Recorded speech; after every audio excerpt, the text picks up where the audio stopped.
നമഃ ശിവായ നമഃ ശിവായ നമഃ ശിവായ നമഃ ശിവായ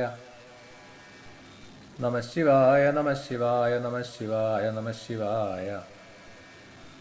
ഹര ഹര നമഃ പാർവതീപതയേ ഹര ഹര മഹാദേവ. നാരായണം നമസ്കൃത്യ നരം ചൈവ നരോത്തമം ദേവീം സരസ്വതിം വ്യാസം തതോ ജയമുദീരയേ. നമസ്കാരം. ശ്രീ ശിവമഹാപുരാണം മാഹാത്മ്യം തുടരുകയാണ്. അതിലെ 3-ാമത്തെ അധ്യായത്തിൽ മറ്റൊരു കഥ കൂടി ഈ ശിവമാഹാത്മ്യത്തെ അല്ലെങ്കിൽ ശിവപുരാണ ശ്രവണത്തിൻ്റെ മഹത്വത്തെ പറയുവാൻ വേണ്ടിയിട്ട് ഒരു കഥ കൂടിയിട്ട് ഇവിടെ വർണ്ണിക്കുകയാണ്.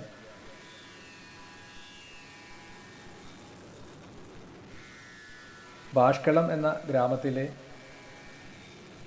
ബിന്ദുകൻ എന്ന ഒരു ബ്രാഹ്മണൻ്റെ കഥയാണ് പറയുന്നത്. ഈ ബാഷ്കള ഗ്രാമത്തിൻ്റെ ഒരു പ്രത്യേകത, അവിടെ വസിക്കുന്നവർ സ്ത്രീ പുരുഷ ഭേദമന്യേ എല്ലാവരും പാപകർമ്മങ്ങളിൽ നിരതരായിട്ടുള്ളവരാണ്. പരസ്ത്രീകളിൽ ആസക്തരായിട്ടുള്ള പുരുഷന്മാർ എത്ര തന്നെ വിഷയഭോഗങ്ങൾ അനുഭവിച്ചാലും അടങ്ങാത്ത ആഗ്രഹത്തോടു കൂടി ജീവിക്കുന്നവർ. സദാചാരം എന്ത് എന്ന് അവിടെ ആർക്കും തന്നെ അറിയില്ല.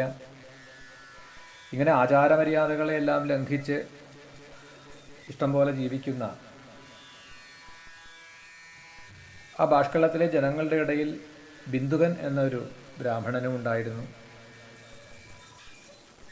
ഈ ബിന്ദുകനും ഒരു വിപ്രന് വേണ്ടതായ ധർമ്മങ്ങളൊന്നും തന്നെ ആചരണങ്ങളൊന്നും തന്നെ ഉണ്ടായിരുന്നില്ല.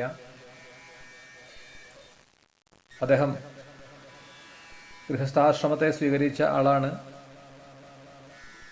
ബിന്ദുകന്റെ പത്നിയുടെ പേര് ചഞ്ചുള എന്നാണ്.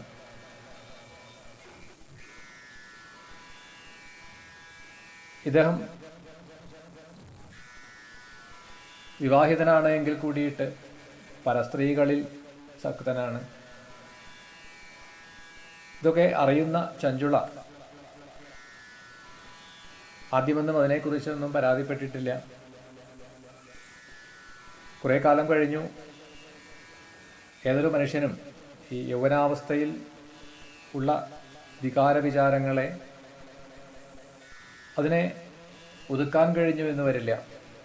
അങ്ങനെയാണ് ഈ ചഞ്ചുളയും മറ്റൊരു ആളെ കൂടി ഭർത്താവിൻ്റെ സ്ഥാനത്ത് മറ്റൊരാളെ കൂടി സ്വീകരിക്കുകയാണ്. അങ്ങനെ ജാരനെ സ്വീകരിച്ചുകൊണ്ട് ചഞ്ചുളയും തൻ്റെ ആ സദാചാര ധർമ്മം വിട്ടുകൊണ്ട് പ്രവർത്തിക്കാൻ തുടങ്ങി. ഒരിക്കൽ ബിന്ദുവൻ ഈ ദൃശ്യം കാണുകയാണ്. ഈ ചഞ്ചുള ജാരനോടൊപ്പം ഇരിക്കുന്ന രംഗം കാണുകയും കോപത്തോടു കൂടിയിട്ട് അവിടേക്ക് പ്രവേശിച്ച് ഈ ചഞ്ചുളയെ ഉപദ്രവിക്കാൻ തുടങ്ങി. ഒപ്പമുണ്ടായിരുന്ന ആ ജാരൻ അവിടെ നിന്ന് ഓടിപ്പോവുകയും ചെയ്തു. അപ്പോൾ തന്നെ ശിക്ഷിക്കുന്ന തൻ്റെ ഭർത്താവിനോട് ചഞ്ചുള പറയുകയാണ്, അങ്ങ് ഞാനിവിടെ ഉണ്ടായിരുന്നിട്ടും, അങ്ങയുടെ പത്നിയായിട്ട് ഞാൻ ഈ ഗൃഹത്തിൽ ഉണ്ടായിട്ടും അങ്ങ് മറ്റ് സ്ത്രീകളുമായി, വേശ്യാസ്ത്രീകളുമായിട്ട് സംഘം ചെയ്യുന്ന ആളാണ്.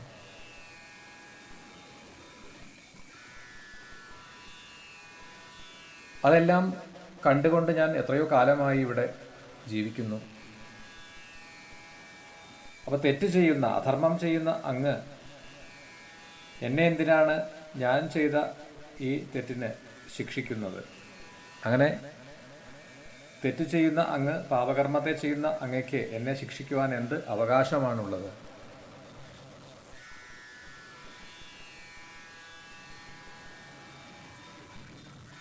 ഇങ്ങനെ കുറച്ചു സമയം അവർ തമ്മിൽ വാദപ്രതിവാദങ്ങളൊക്കെ ഉണ്ടായി. ഒടുവിൽ ബിന്ദുകൻ പറയുകയാണ്,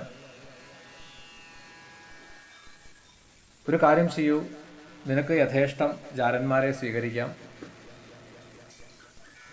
ഞാൻ എതിര് നിൽക്കുന്നില്ല. പക്ഷെ അവരിൽ നിന്ന് ധനം സ്വീകരിക്കണം. അങ്ങനെ മറ്റുള്ളവരിൽ നിന്ന് ധനം സ്വീകരിച്ച് അവരെ സന്തോഷിപ്പിക്കുക, ആ ധനം എനിക്ക് തരിക. ഇങ്ങനെ ഭർത്താവിൻ്റെ ആ ഒരു നിർദ്ദേശം സ്വീകരിച്ചു ചഞ്ചുള. യാതൊരു മടിയും കൂടാതെ നിന്ദ്യമായിട്ടുള്ള കർമ്മങ്ങൾ ചെയ്യാൻ തുടങ്ങുകയാണ്. അങ്ങനെ ദുർലഭമായി മാത്രം ലഭിക്കുന്ന മനുഷ്യ ജന്മത്തിനെ വ്യർത്ഥമാക്കിക്കൊണ്ട് ആണ് പിന്നീട് ഈ ബിന്ദുകനും ചഞ്ചുളയും ജീവിച്ചത്. കുറച്ചു കാലം കഴിഞ്ഞു ബിന്ദുകൻ്റെ മരണസമയമെടുത്തു. സ്വാഭാവികമായിട്ടും ഈ പൂർവകർമ്മങ്ങളുടെ ഫലമായിട്ട് യാതൊരു സൽക്കർമ്മവും ചെയ്തിട്ടില്ല, അനവധി പാപകർമ്മങ്ങൾ ചെയ്തിട്ടുമുണ്ട്. അതുകൊണ്ട് തന്നെ ബിന്ദുകൻ്റെ ജീവൻ നരകത്തിലേക്കാണ് എത്തിച്ചേർന്നത്.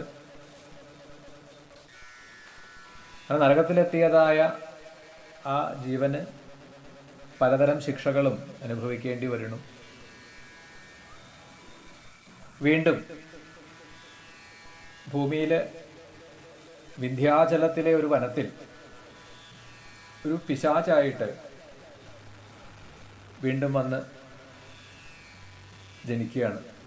പൈശാചിക രൂപത്തിൽ ഉള്ള ജീവിതമാണ് അടുത്തതായിട്ട് ബിന്ദുവിൻ്റെ ജീവന് കിട്ടിയത്. ഭർത്താവിൻ്റെ മരണശേഷവും കുറേ കാലം കൂടിയിട്ട് ഈ ചഞ്ചുള മുന്നേ പോലെ തന്നെ ജാരന്മാരെ സ്വീകരിച്ചുകൊണ്ടൊക്കെയുള്ള ജീവിതം തുടർന്നു.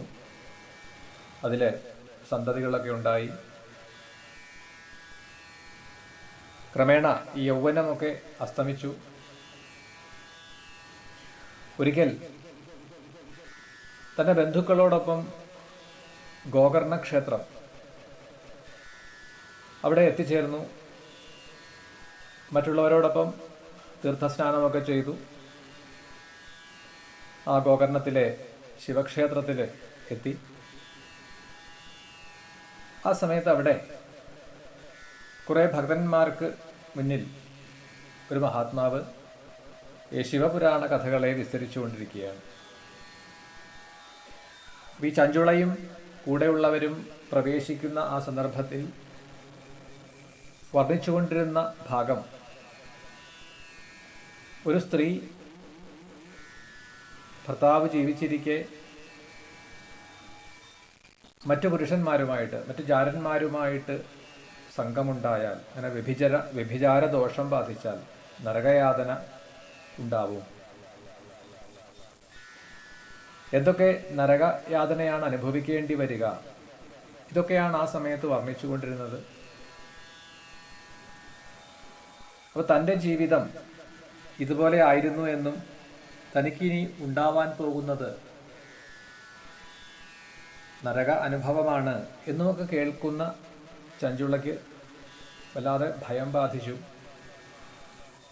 കുറേ സമയം അവിടെ കാത്തു നിൽക്കുകയും അന്നത്തെ ആ ശിവപുരാണ പ്രഭാഷണം എല്ലാം അവസാനിച്ചു. എല്ലാവരും മടങ്ങിപ്പോകുന്ന സമയത്ത് ആ കഥകളെ പറഞ്ഞു കൊടുത്തതായ ആ മഹാത്മാവിൻ്റെ അടുത്ത് ചെന്ന് തൊഴുകയോടുകൂടി ഈ ചഞ്ചുള വളരെയധികം ഭയത്തോടു കൂടിയിട്ടാണ് ചോദിക്കുന്നത്, ഇത്രയും സമയം അങ്ങ് ഇവിടെ പറഞ്ഞതായ ശിവപുരാണ ഭാഗങ്ങളെ ഞാൻ കേട്ടു. ഇതുവരെ എൻ്റെ ധർമ്മം എന്ത് എന്ന് എനിക്ക് അറിയില്ലായിരുന്നു.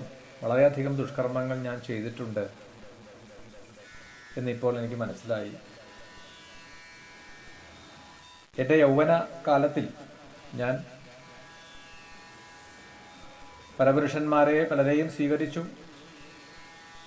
വ്യഭിചാര ദോഷം എനിക്ക് ഉണ്ട്. എൻ്റെ ഭർത്താവും അതേപോലെ തന്നെ മറ്റ് സ്ത്രീകളെ, വേശ്യാസ്ത്രീകളെ പ്രാപിച്ചവനാണ്. അപ്പം ഇന്ന് അങ്ങ് പറഞ്ഞതായ ആ പുരാണത്തിലെ ഭാഗങ്ങളെ കേട്ട സമയത്ത് എനിക്കിനി ലഭിക്കാൻ പോകുന്നത് നരകമാണ്, ഘോര നരക യാതനകളെ അനുഭവിക്കേണ്ടി വരും എന്ന് മനസ്സിലായി.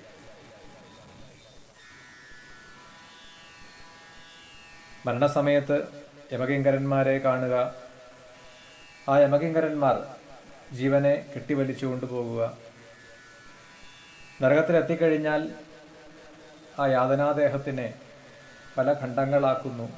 ഇതൊക്കെ ഞാൻ എങ്ങനെ സഹിക്കും? ഇത് കേൾക്കുമ്പോൾ തന്നെ എനിക്ക് ഭയം ഉണ്ടാവുന്നു. എനിക്ക് വേറെ ആരും സഹായത്തിനില്ല. ഞാൻ അങ്ങയെ ആശ്രയിക്കുകയാണ്. എൻ്റെ ഗുരുവും മാതാവും പിതാവുമെല്ലാം അങ്ങ് തന്നെയാണ്.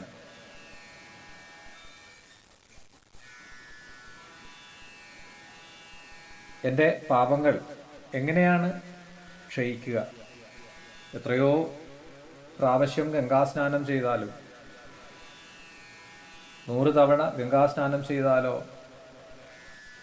അശ്വമേധാദി യാഗങ്ങളെ കൊണ്ടോ എൻ്റെ പാപം നശിക്കും എന്ന് ഞാൻ കരുതുന്നില്ല.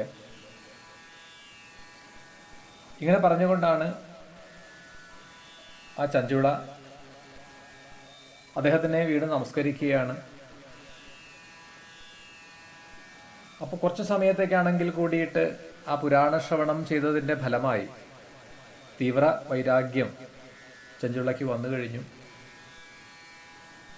അദ്ദേഹം അവരെ ആശ്വസിപ്പിച്ചുകൊണ്ട് ആ ചഞ്ചുളയ്ക്ക് ഉപദേശങ്ങളെ കൊടുക്കുവാൻ തയ്യാറാവുകയും ചെയ്തു. ഇത്രയും പറഞ്ഞുകൊണ്ടാണ് ഈ ശിവപുരാണ മഹാത്മ്യത്തിലെ 3-ാമത്തെ അധ്യായം ഇവിടെ സമർപ്പിക്കുന്നത്. നമഃ പാർവതീപതയേ ഹര ഹര മഹാദേവ. ഹര ഹര നമഃ പാർവതീപതയേ ഹര ഹര മഹാദേവ. നമസ്കാരം. ശ്രീ ശിവപുരാണ മഹാത്മ്യം തുടരുകയാണ്. 4-ാമത്തെ അധ്യായം ഈ പുരാണ മഹാത്മ്യ കഥയിൽ രണ്ടാമതായി പറഞ്ഞ ബിന്ദുകൻ്റെയും ചഞ്ചുളയുടെയും ആ കഥാവർണ്ണനം തുടരുകയാണ്. ഗോകർണത്തിലെത്തിച്ചേർന്ന ചഞ്ചുള ഗോകർണ ക്ഷേത്രത്തിൽ വച്ച് കുറച്ചു സമയത്തേക്കാണെങ്കിൽ കൂടി ആ ശിവപുരാണ ശ്രവണം ചെയ്യുകയും തൻ്റെ തെറ്റ് മനസ്സിലാക്കുകയും പശ്ചാത്തപിക്കുകയും ചെയ്യുകയാണ്. ആ കഥകൾ പറഞ്ഞു കൊടുത്തുകൊണ്ടിരുന്നതായ ആ മഹാത്മാവിനോട് ചഞ്ചുള പ്രാർത്ഥിക്കുകയും ചഞ്ചുളയെ സമാധാനിപ്പിച്ചുകൊണ്ട് അദ്ദേഹം പറയുന്ന വാക്കുകൾ: ഹേ ദ്വിജപത്നി, നിങ്ങൾ ഒട്ടും തന്നെ ഭയപ്പെടേണ്ടതില്ല.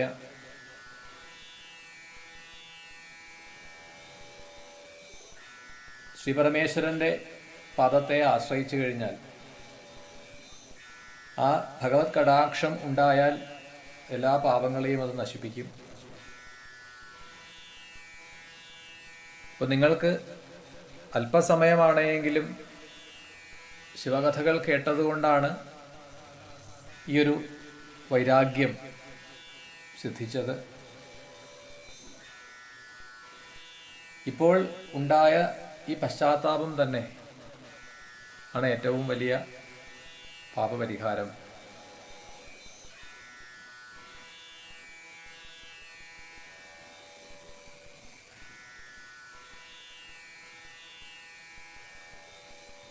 എത്ര വലിയ പാപങ്ങളാണെങ്കിൽ കൂടിയിട്ട് കുന്നോളം പാപങ്ങൾ ചെയ്തിട്ടുള്ളവർക്ക് പോലും അതിനെ ഇല്ലാതെയാക്കുന്നതാണ് പശ്ചാത്താപം. ഇനി ചെയ്യേണ്ടത് കഥാശ്രവണമാണ്. പുരാണശ്രവണം എപ്രകാരമാണ് പ്രവർത്തിക്കുക? ശോധ്യമാനം ദർപ്പണം ഹി യഥാ ഭവതി നിർമ്മലം തഥൈതൽ കഥയാ ചേതോ വിശുദ്ധിം യാത്യ സംശയം. ഒരു കണ്ണാടിയിലെ ചെളി തുടച്ചു മാറ്റുന്നത് പോലെ ഈ പുരാണ കഥകൾ കേൾക്കുന്ന ഒരുവന്റെ ഹൃദയത്തിനെ ശുദ്ധമാക്കും. പ്രത്യേകിച്ചും ശിവപുരാണ കഥകളെ കേൾക്കുമ്പോൾ അങ്ങനെ കേൾക്കുന്നവരുടെ ഹൃദയത്തിൽ പാർവതീ പരമേശ്വരന്മാർ നിത്യം വസിക്കുന്നു. അവർ ഉള്ളിൽ പ്രകാശിക്കാൻ തുടങ്ങുന്നു. സംസാരബന്ധനത്തിന് കാരണമായിട്ടുള്ള ഭോഗാസക്തി എന്ന മഹാരോഗം, ഈ ലോകവിഷയങ്ങളിൽ, ഭൗതിക വിഷയങ്ങളിൽ അമിതമായിട്ടുള്ള ആസക്തി, അതൊരു രോഗമാണ് എങ്കിൽ ആ മഹാരോഗത്തെ നിശേഷമില്ലാതെയാക്കുവാൻ ഈ പുരാണ ശ്രവണം കൊണ്ട് സാധ്യമാവും.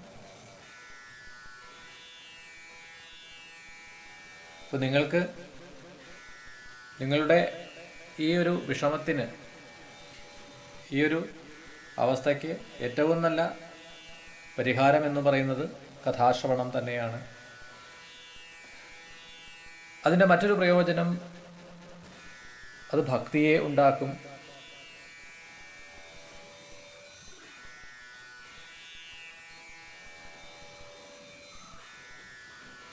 അങ്ങനെ പുരാണ കഥാശ്രവണം ചെയ്യുമ്പോൾ അത് കേൾക്കുന്ന ഒരുവനിൽ ഭക്തിയെ ജനിപ്പിക്കും എന്ന് മാത്രമല്ല, ആ ഭക്തിദേവി അവരുടെ 2 പുത്രന്മാരോട് കൂടിയിട്ട് പ്രകാശിക്കുന്നു എന്നാണ്. ജ്ഞാനവൈരാഗ്യങ്ങളാകുന്ന പുത്രന്മാരോടുകൂടി ഒരുവൻ്റെ ഉള്ളിൽ പ്രകാശിക്കാൻ തുടങ്ങുന്നു. ഇപ്രകാരം ഉണ്ടാവുന്ന ഭക്തി മുക്തിക്ക് സഹായകമായിട്ട് തീരും.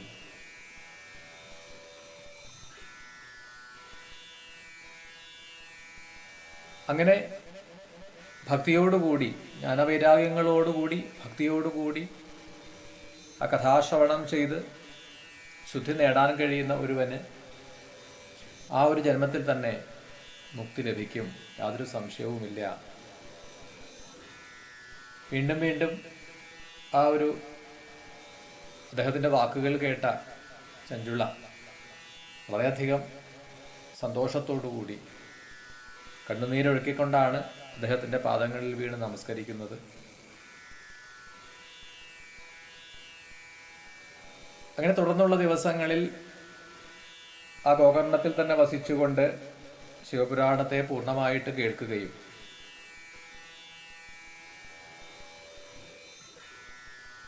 അതിൻ്റെ ഫലമായിട്ടാണ് ചഞ്ചുളയ്ക്ക് ദേഹം ഉപേക്ഷിക്കുന്നതായ സമയം, ആ മരണസമയത്ത് ശിവപാർഷദന്മാർ കൂട്ടിക്കൊണ്ടുപോവുകയാണ് ചഞ്ചുളയുടെ ജീവനെ ആ ശിവലോകത്തിലേക്ക്, കൈലാസത്തിലേക്ക്. കൈലാസത്തിലെത്തി ആ പാർവതീ പരമേശ്വരന്മാരെ ദർശിക്കുകയാണ് ചഞ്ചുള.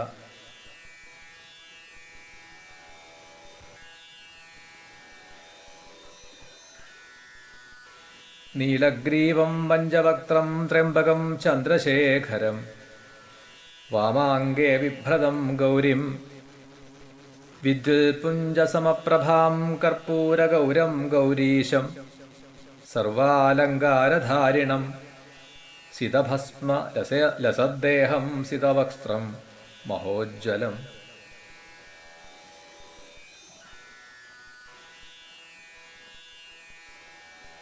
പാർവതീ പരമേശ്വരന്മാരെ കാണുകയും വീണ് നമസ്കരിക്കുകയും ചെയ്തു. നീലവർണ്ണത്തോടുകൂടി, കഴുത്തിൽ നീലവർണ്ണം, ശരീരം ആകട്ടെ കർപ്പൂര വർണ്ണമാണ് ഭഗവാന്റേത്, കഴുത്തിൽ മാത്രം നീലവർണ്ണം. അങ്ങനെ 3 കണ്ണുകളോടുകൂടി ആ ബാലചന്ദ്രൻ ശോഭിക്കുന്നതായിട്ടുള്ള ആ മുകുടം, ശരീരത്തിൽ ഭസ്മലേപനം ചെയ്തിരിക്കുന്നു. ദേവി ഭഗവാന്റെ ഇടതുഭാഗത്തായിട്ട് അങ്ങനെ ശോഭിക്കുന്നു. ആ പാർവതീ പരമേശ്വരന്മാരുടെ ആ കാരുണ്യം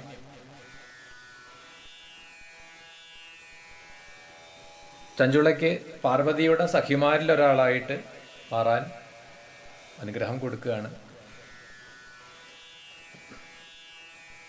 അപ്രകാരം പാർവതീദേവിയോടുകൂടി ആ ശിവലോകത്തിൽ പാർവതീദേവിയുടെ സഖിമാരിലൊരാളായിട്ട് തീർന്നു ചഞ്ചുള എന്ന് പറഞ്ഞുകൊണ്ടാണ് ആ ഒരു 4-ാമത്തെ അധ്യായം അവിടെ സമർപ്പിക്കുന്നത്.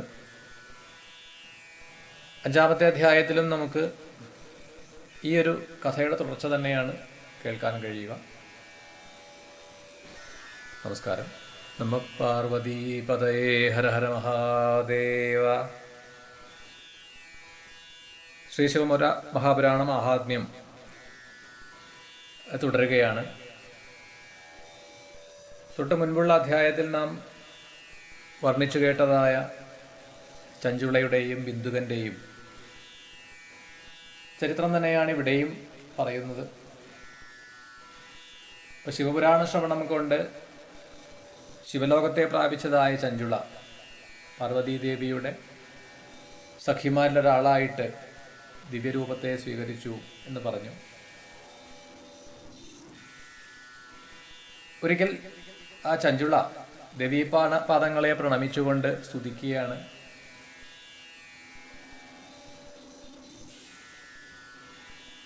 ഗിരിജേ സ്കന്ദമാതസ്ത്വം സേവിതാ സർവദാ നരൈഃ സർവസൗഖ്യപ്രദേ ശംഭുപ്രിയേ ബ്രഹ്മസ്വരൂപിണി വിഷ്ണുബ്രഹ്മാദിഭിः സേവ്യാ സഗുണാ നിർഗുണാപി ച ത്വമാദ്യാ പ്രകൃതി സൂക്ഷ്മാ സച്ചിദാനന്ദരൂപിണി സൃഷ്ടിസ്ഥിതിലയകരീ ത്രിഗുണാ ത്രിസുരാലയ ബ്രഹ്മവിഷ്ണുമഹേശാനാം സുപ്രതിഷ്ഠാകരാ പരാ.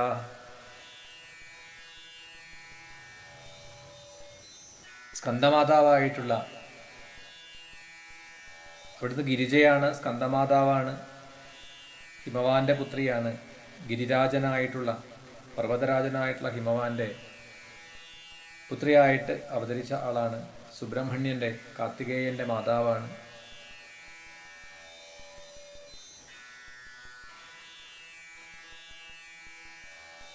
സച്ചിദാനന്ദ സ്വരൂപിണിയായിട്ടുള്ള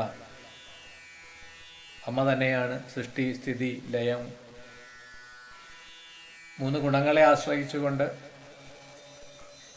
ഈ സൃഷ്ടിസ്ഥിതി സംഹാരങ്ങളെല്ലാം ചെയ്യുന്നതും അവിടുത്തെ ശക്തി തന്നെയാണ്.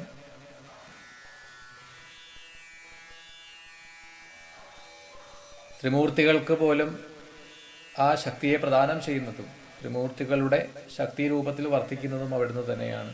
ഇങ്ങനെയെല്ലാം സ്തുതിച്ചു.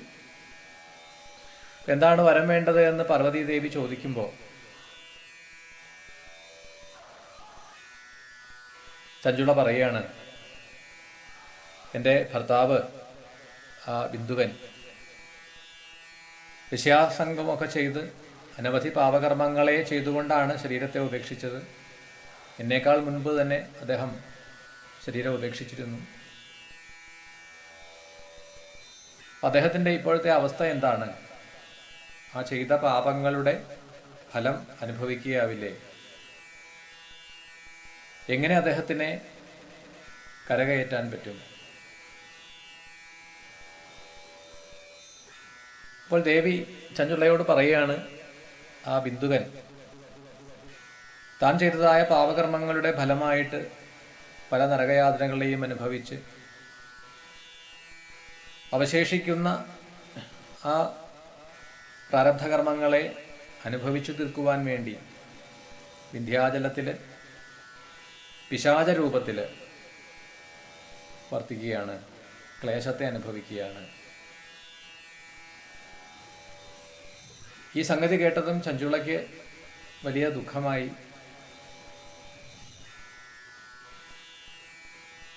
ദുഷ്ടനാണ് എങ്കിലും തൻ്റെ ഭർത്താവായിരുന്നു അദ്ദേഹം. എങ്ങനെയാണ് അദ്ദേഹത്തിനെ കരകയറ്റാൻ പറ്റുക? അതിനുള്ളൊരു ഉപായം പറഞ്ഞു തരൂ.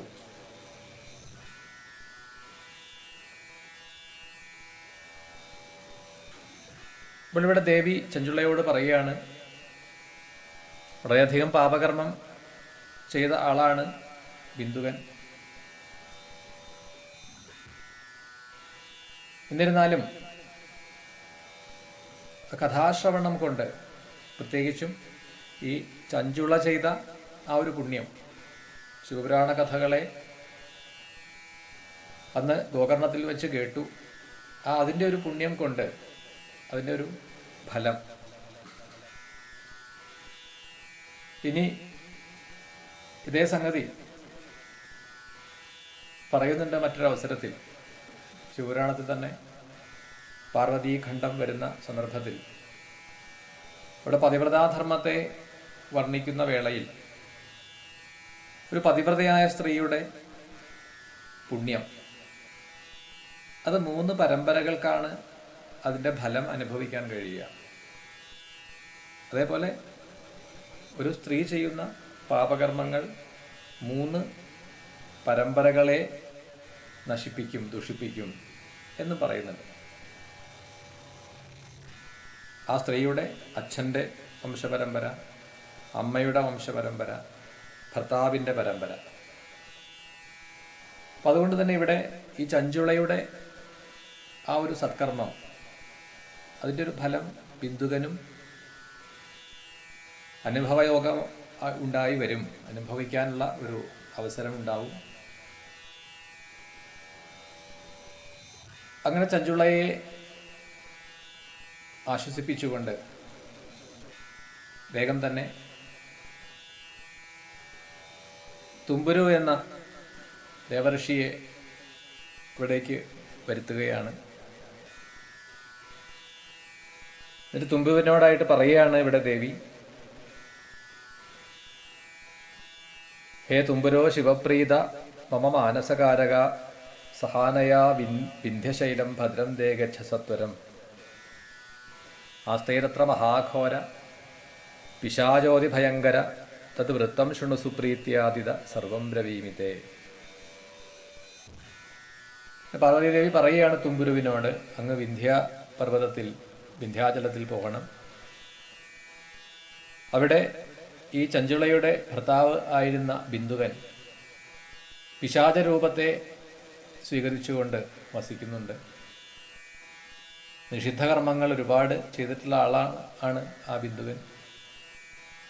ചെയ്ത പാപകർമ്മങ്ങളുടെ ഫലമായിട്ടാണ് ഈ പൈശാചിക രൂപത്തെ സ്വീകരിച്ചുകൊണ്ടിപ്പോൾ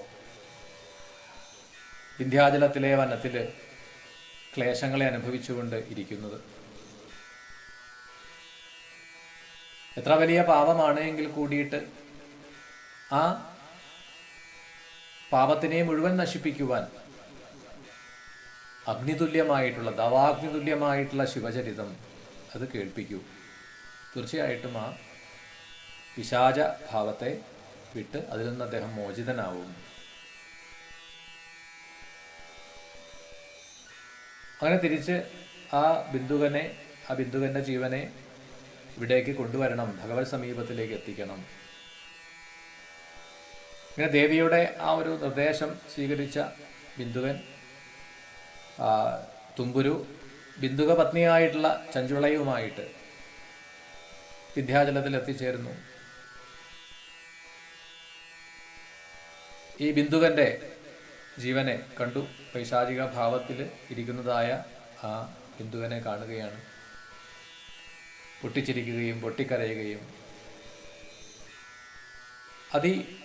ഭയാനകമായ രൂപത്തോടു കൂടിയിട്ട് അങ്ങനെ വിഹരിക്കുന്നതായ ആ പിശാചരൂപത്തിലുള്ള ബിന്ദുകൻ്റെ ജീവനെ ഒരിടത്ത് സ്വസ്ഥമായി ഇരിക്കാൻ വേണ്ടിയിട്ടാണ് ബന്ധിച്ചു. അതിനുശേഷം ഇരുന്ന് പുരാണം പാരായണം ചെയ്യാൻ വേണ്ടതായ ഒരു സ്ഥാനമൊക്കെ തയ്യാറാക്കി അവിടെ ഇരുന്നുകൊണ്ട് ആ പാർവതീദേവിയുടെ നിർദ്ദേശമനുസരിച്ച്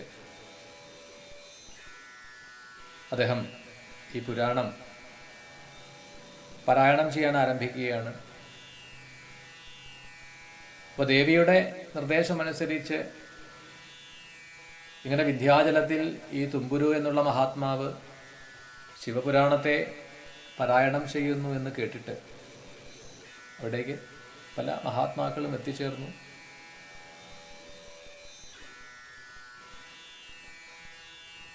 അങ്ങനെ ആ പുരാണം, ശിവപുരാണം പൂർണ്ണമായിട്ട് അദ്യാവസാനം പാശബന്ധിതനായിട്ടിരിക്കുന്ന ആ ബിന്ദുകൻ്റെ അഭിമുഖമായിട്ടിരുന്നു കൊണ്ട് വീണാപാണിയായിട്ടുള്ള തുമ്പുരു ശ്രദ്ധയോടുകൂടി സ്പഷ്ടമായിട്ട് അതിനെ വായിച്ചു കേൾപ്പിക്കുകയും അതിൻ്റെ മഹാത്മ്യത്തോടു കൂടിയിട്ട് പാടി കേൾപ്പിക്കുകയാണ്. ശ്രോതാക്കളായിട്ടിരുന്നവർക്ക് ആർക്കും തന്നെ ഈ 11 ദിവസങ്ങൾ കടന്നുപോയത് അവരറിഞ്ഞിട്ടില്ല എന്നാണ്. അത്രയധികം മധുരമായിട്ട്, വളരെയധികം ഭംഗിയായിട്ട് അതിനെ പറഞ്ഞു പൂർത്തിയാക്കി.